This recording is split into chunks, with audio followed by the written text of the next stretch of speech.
One story hyped up in the press has been German companies being coerced by the US government because of their business ties in Xinjiang. Volkswagen has thousands of cars stranded at US ports because of a small component that could come from Western China.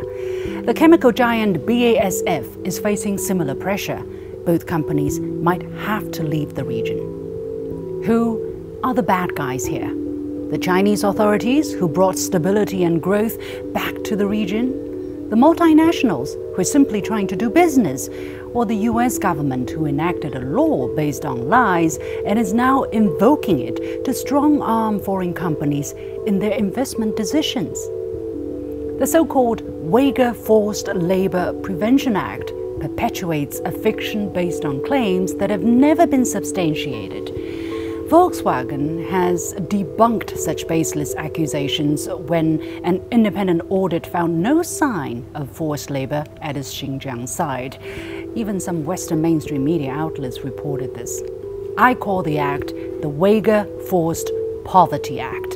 It ostensibly protects them, but in practice harms them by depriving them of their right to work. Just think of the workers who will be out of a job when the multinationals leave.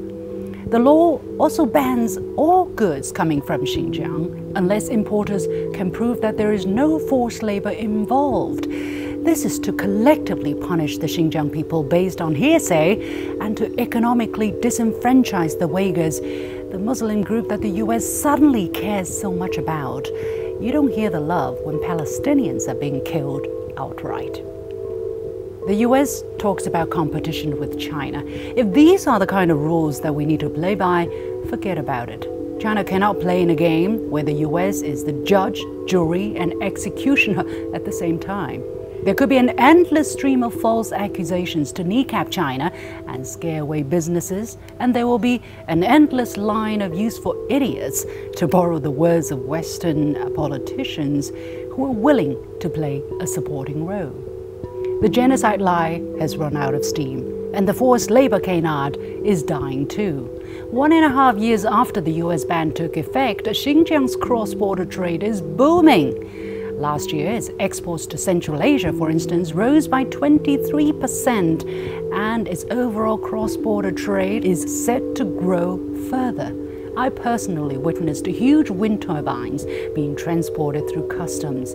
The US is alone in trying to isolate Xinjiang. Now, the law may force some companies to leave Xinjiang, but it won't stop them from staying in China. The president and chairman of BASF Greater China, for instance, has just said China is the world's largest chemical market and the company will stay and grow its businesses here. And they're not the only ones. German direct investment in China reached a record high, and I repeat, a record high of 12 billion euros last year. They clearly see where the future is. If the US insists on sitting in the rabbit hole, enjoy it. No amount of laws or spin, however, will fool others in joining them. Meanwhile, the people in Xinjiang, including the Uyghurs, will continue to enjoy their right to work for a better life.